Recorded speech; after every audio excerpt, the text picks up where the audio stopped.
Piccolo annuncio, questo video in collaborazione con Masterworks, che ha scelto di sponsorizzare un episodio così controverso e delicato. Tra 5 minuti vi darò qualche informazione in più. Beh, non c'è male, l'ONU ci concede il lusso di tornare sulla serie dei paesi Stan, Uiguristan, altrimenti noto come Turkestan orientale, altrimenti conosciuto come Xinjiang in Cina. Ma prima di partire, ripassiamo insieme tutti quanti diligentemente quali sono i 5 membri permanenti dell'ONU.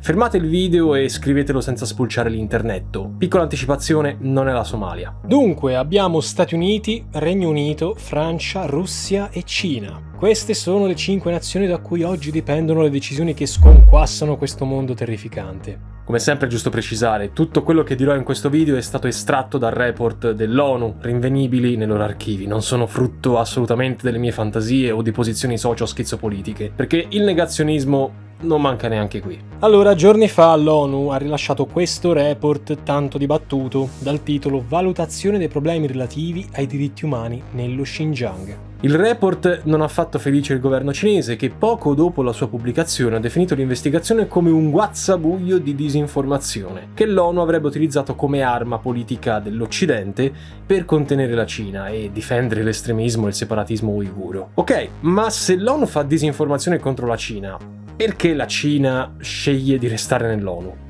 Chiedo per un amico, Alla fine del 2017 l'Alto Commissario delle Nazioni Unite per i diritti umani è stato sollecitato da diverse denunce secondo cui membri della comunità uigura e di altre minoranze etniche prevalentemente musulmane risidenti nello Xinjiang erano, scomparsi nel nulla.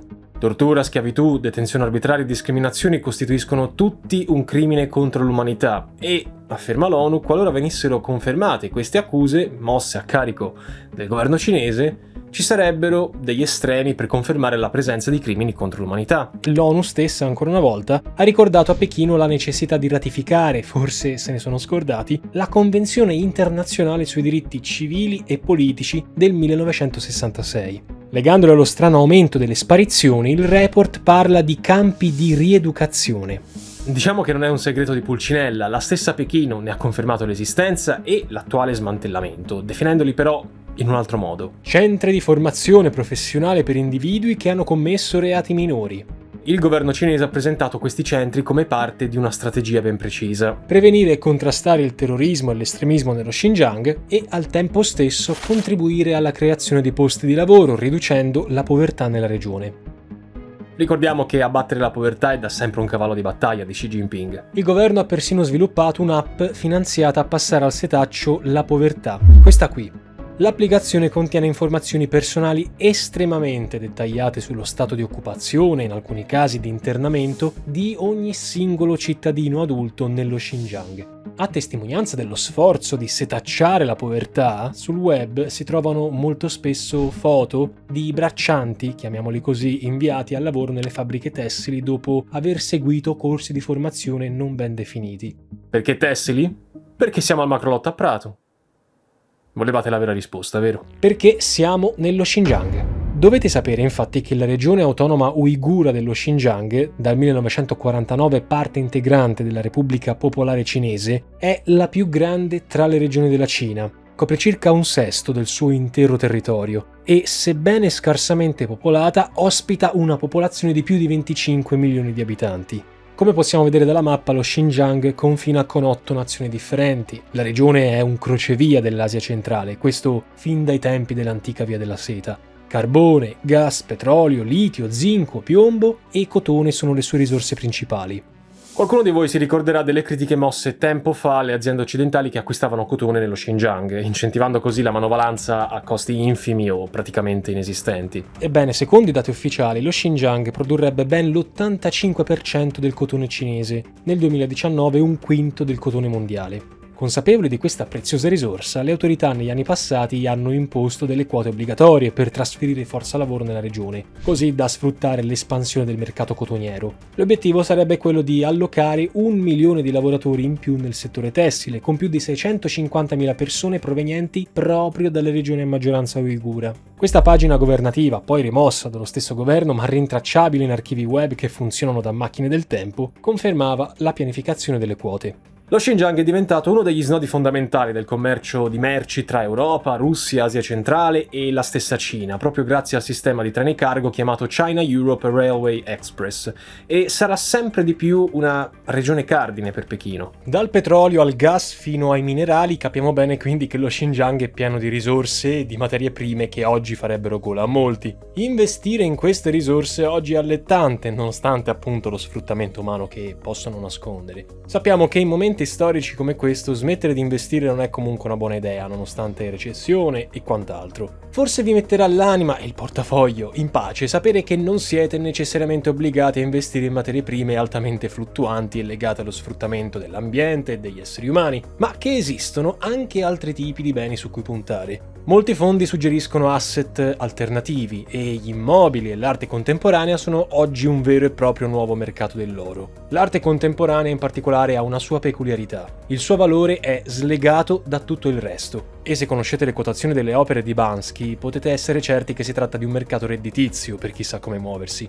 Se dunque siete investitori e volete un servizio che vi aiuti a inserire l'arte contemporanea nel vostro portafoglio, ho il nome che fa per voi. Masterworks, la prima piattaforma per la compravendita di azioni che rappresentano investimenti in opere d'arte. Potete investire in quote frazionarie di dipinti multimilionari come Picasso, Banksy e Monet e, una volta rivenduti, ottenere un rendimento che può raggiungere il 20% dell'investimento iniziale. L'aspetto interessante è che Masterworks ha garantito ai suoi investitori un rendimento netto medio del 29% e che finora la sua attuale collezione d'arte sia apprezzata del 15,3%, secondo le valutazioni interne. Masterworks ha inoltre una propria lista d'attesa, non ci si può registrare al piacimento, ma con il link in descrizione potrete saltare la lista di attesa e avere una sessione a tu per tu con un consulente dedicato, completamente gratuita. Ovviamente non sono un consulente finanziario, ma un semplice divulgatore e vi ricordo che le performance passate non indicano quelle future. Tuttavia potrà sembrare un mercato di nicchia e per pochi specialisti, ma ad oggi più di 500.000 utenti si sono rivolti al team di esperti del mercato d'arte su Masterworks, quindi ha una certa sostanza.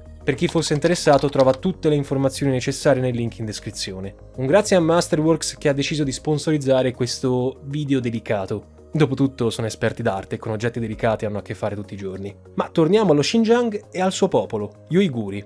Domanda che vi sarete già fatti: chi sono questi Uiguri? Dunque, partiamo da qualche dato. A livello demografico, lo Xinjiang, o meglio lo Uiguristan con capoluogo Urumqi, è da sempre una delle regioni cinesi che ha registrato la crescita più rapida, ma che ha registrato anche lo slittamento di composizione etnica più vistoso dal 1949. Nel 1953, oltre il 75% della popolazione era infatti costituita da Uiguri, che sono prevalentemente musulmani sunniti. L'etnia Han cinese, maggioritaria in quasi tutto il resto della Cina tranne che nella regione autonoma del Tibet, rappresentava all'epoca il 7%. Oggi invece la situazione è quasi invertita, 45% Uiguri e 42% Han. Con tratti somatici che mostrano chiaramente la mescolanza di culture medio orientali ed estremo orientali, gli Uiguri oggi ammontano a circa 13 milioni di persone, di cui 12 interamente nello Xinjiang e il resto sparso tra Kazakistan, Kirghizistan, Uzbekistan, Pakistan e anche la Turchia. La lingua uigura, completamente differente dal mandarino e basata su un alfabeto di derivazione persiano-araba, fa parte del gruppo turco e rientrerebbe nella famiglia delle cosiddette lingue altaiche, sparse a macchia di leopardo in buona parte dell'Asia centro-settentrionale. L'origine degli Uiguri è tuttora contestata. Secondo gli esperti di storia uigura, gli Uiguri sarebbero uno dei popoli parlanti lingua turca più antichi dell'Asia centrale, dei veri autoctoni della zona radicati nel Turkestan orientale da almeno 4.000 anni. In Cina, invece, nel libro Storia e sviluppo dello Xinjiang, gli Uiguri sarebbero indicati come popolo a sé stante soltanto a partire dall'800 d.C., con la fusione di diversi popoli autoctoni del bacino del Tarim e di altri che sarebbero emigrati dalle steppe della Mongolia. Quel che è certo è che lo Xinjiang, chiuso dal deserto del Gobi e coperto quasi interamente dal deserto del Taklamakan, è una delle regioni più povere e meno connesse della Cina. Ciò non solo ha fatto sì che la cultura e la lingua degli Uiguri si mantenessero distinte da quelle Han, ma ha anche generato un sentimento di repulsione, di violenza ogni qualvolta il governo centrale tentasse l'assimilazione. Ce lo ricordano le sommosse scoppiate nel luglio 2009 a Urumqi, gli attacchi condotti a Kashgar nel 2011 e ancora prima, nel 92, una serie di attentati condotti sempre dal partito islamico del Turkestan. Ad oggi il coinvolgimento di un certo numero di uiguri come militanti di gruppi armati in Afghanistan e in Siria soggetti a sanzioni terroristiche dell'ONU continua infatti a essere una fonte di preoccupazione notevole sia per le autorità cinesi che per la comunità internazionale. Nel 2014, sulla scia di questi sviluppi allo scopo di contrastare la minaccia terroristica, il governo cinese ha quindi lanciato una campagna denominata Colpisci duro. Un film d'azione con quel titolo sarebbe proprio gagliardo. In un rapporto del governo pubblicato nel 2019, le autorità riportavano di aver neutralizzato più di 1500 bande e di aver arrestato quasi 13.000 terroristi. E se da un lato si tratta indubbiamente di un'azione lecita e dovuta a quella del governo cinese, dall'altro non possiamo ignorare un piccolo dettaglio. La legge cinese si riferisce costantemente al termine estremismo in senso generale. In che senso? Non vi attribuisce un significato di violenza indiscriminata, a differenza dei valori stabiliti dall'ONU. Nei confronti dello Xinjiang la categoria estremista è diventata quindi la scusante per estendere sempre di più in maniera indiscriminata il controllo sociale e per stroncare qualsiasi difformità, qualsiasi comportamento non in linea con i binari imposti dai canoni della società idealmente distopica che il Partito Comunista desidererebbe. Quindi chi è davvero un estremista? Il governo di Pechino ha stilato nel 2014 una sorta di vademecum per identificare meglio i segni di questo estremismo. La lista, composta da 75 indizi, includeva ad esempio rinunciare alla radio e alla televisione, essere uomini di mezza età con la barba lunga, smettere di fumare e bere all'improvviso e non interagire con altre persone che bevono e fumano, rifiutarsi di guardare film o resistere alle attività culturali e sportive come il calcio e le gare di canto. Le istruzioni per la perfetta caccia al bandito, mica come quelle che mandavano in televisione 2 anni fa. Calzoncini azzurri, magliettina verde, con cappellino bianco, sta scappando, sta correndo, sulla sinistra. Siamo proprio dei dilettanti. In caso di violazione di queste pratiche, specifica l'ONU attraverso il libro bianco divulgato nel 2019 dal governo cinese, si ricorre a quelli che il partito definisce centri di formazione per le abilità professionali. Da notare che questo presunto addestramento costituirebbe soltanto una parte relativamente piccola dell'intero indottrinamento. La ricollocazione in questi centri è poi codificata con questa terminologia, ovvero centri di rieducazione più sviluppo di industrie ad alta intensità di manodopera nel tessile e nell'abbigliamento. Facendo copia e incolla di questa dicitura su Google si trova conferma sul sito governativo cinese dello stesso Xinjiang. Purtroppo il sito non è accessibile dal mio miserabile server occidentale, ma la traduzione delle prime righe visibili riporterebbe proprio la stessa frase.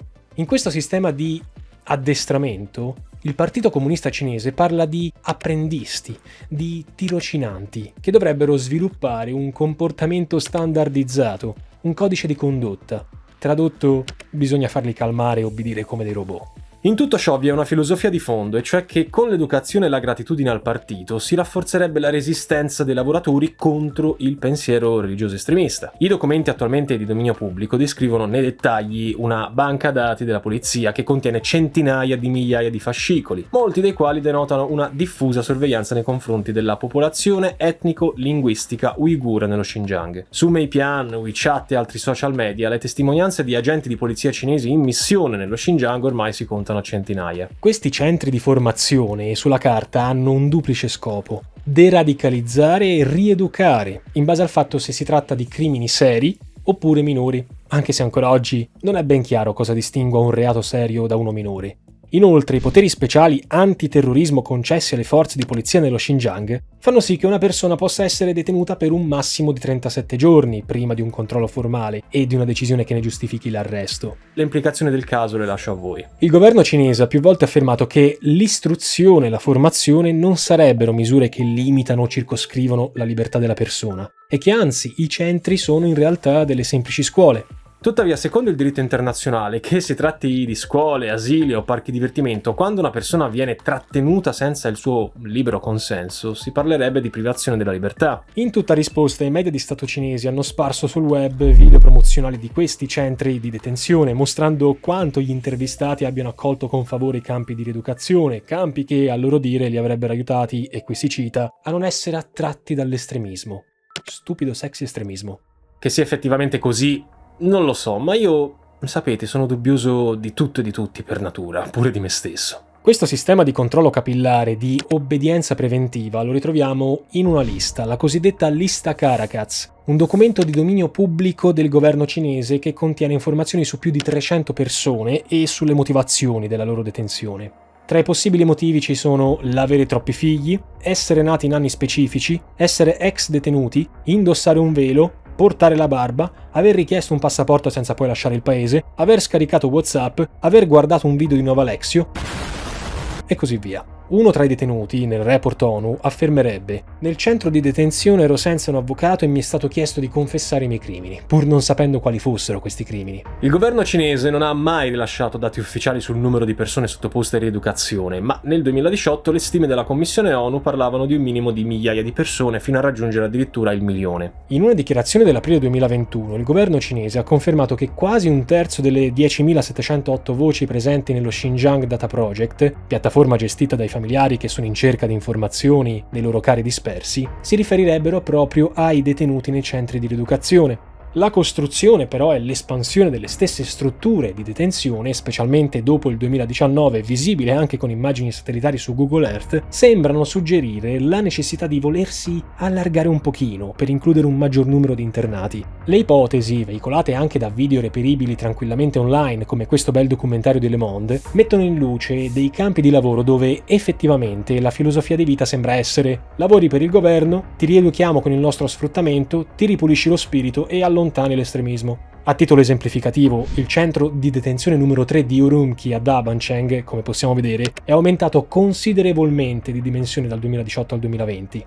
Stando alle dichiarazioni di ex detenuti, il periodo di rieducazione o lavaggio del cervello, come lo volete chiamare, varierebbe dai 2 ai 18 mesi, in un'area geografica vastissima che possiamo osservare sempre su questa mappa interattiva dello Xinjiang Data Project. In buona parte delle 385 stazioni detentive, tutte con coordinate esatte mostrate su schermo, si notano caratteristiche comuni. Ad esempio torri di sorveglianza agli angoli dei recinti e caserme nei punti chiave del perimetro. Quanto alle condizioni di vita, il report dell'ONU menziona l'utilizzo delle cosiddette Tiger Chairs, letteralmente sedie tigre, dove i condannati vengono legati per le mani e per i piedi in previsione di percosse o altre forme di tortura. Le testimonianze degli intervistati nel report ONU riferiscono che anche soltanto parlare in uiguro, mongolo o kazako costituisce un valido motivo per finire su quelle sedie. Siamo stati costretti a cantare, riferisce il report, ogni singolo giorno una canzone patriottica dopo l'altra, il più forte possibile, fino a sentirci male, finché i nostri volti non sono diventati rossi, fino a farci spuntare i capillari sul volto. Quasi tutti gli intervistati hanno poi parlato di iniezioni e pillole somministrate quotidianamente. Che pillole sinceramente non si sa, ma presumo non sia la pillolozza blu. Ricevevamo una compressa al giorno, sembrava un'aspirina, ci mettevano poi in fila e qualcuno con i guanti ci controllava sistematicamente la bocca per assicurarsi che l'avessimo ingoiata. Non lo sentite questo profumo orwelliano? Il governo cinese ha negato le accuse, dicendo di voler aiutare le minoranze uigure invece a integrarsi nella società tradizionale. E quindi siamo nel tipico stallo alla messicana, cioè io sospetto di te e tu accusi me di essere un bugiardo. Le limitazioni e le censure riguardano inevitabilmente poi anche la cultura e la storia uigura. Sono sempre più frequenti le notizie di distruzione di moschee, santuari e cimiteri. Immagini satellitari fornite sia dall'ONU che da fonti come il Guardian mostrano inequivocabilmente l'azione distruttrice a danno dei monumenti pubblici e religiosi. Il governo cinese dice che in realtà le moschee erano in stato di degrado, necessitavano di una ristrutturazione per motivi di sicurezza. Possiamo anche andare avanti. Quanto ai cimiteri smantellati, ha sottolineato: i gruppi etnici dello Xinjiang trasferiscono i cimiteri di loro spontanea volontà. Donne intervistate dall'Alto Commissariato ONU per i diritti umani hanno segnalato casi di controllo forzato delle nascite, in particolare di inserimento forzato di spirali intrauterine e di possibili sterilizzazioni forzate per quanto riguarda le donne di etnia uigura e kazaka. Stando all'Alto Commissariato, alcune donne hanno dichiarato di essere state costrette ad abortire o farsi inserire una spirale per il solo fatto di aver raggiunto la soglia di figli consentita dalle norme di pianificazione familiare in vigore in Xinjiang, ossia 2 figli nelle zone urbane, 3 in quelle rurali. A queste notizie la Commissione ONU ha posto una serie di raccomandazioni che, come da buona tradizione ONU, probabilmente rimarranno lettera morta. Rilasciare tutti gli individui arbitrariamente privati della libertà, riferire subito dove si trovano le persone scomparse, annullare tutte le leggi e le pratiche discriminatorie nei confronti degli uiguri e delle altre minoranze prevalentemente musulmane, smentire con prove concrete le accuse di violazione dei diritti umani nei centri rieducativi dello Xinjiang, ratificare la Convenzione internazionale sui diritti civili e politici e infine cooperare con gruppi di lavoro e organizzazioni internazionali. Solo in questo modo si può realmente verificare l'entità di questi sospetti, dissipare dubbi più o meno leciti e capire una volta per tutte se la Cina sia colpevole o meno di queste gravissime accuse che le vengono mosse. Come disse qualcuno, a pensar male non si fa peccato, ma spesso ci si azzecca. Prima di salutarci vi ricordo che in neanche 15 giorni siamo passati da 0 a 2.600 euro di donazioni per il bellissimo progetto di reportage in Islanda. Se anche voi volete scoprire come, perché e quanto e soprattutto se è felice il Nord Europa, vi basta andare su questo sito con link in descrizione e contribuire a produrre un documentario di più di 50 minuti. È un progetto grosso, molto grosso, che richiederà il coinvolgimento di diverse persone anche con una certa influenza online e quindi grazie a tutti coloro che hanno già donato e a quelli che lo faranno. Per Aspera ad Astra.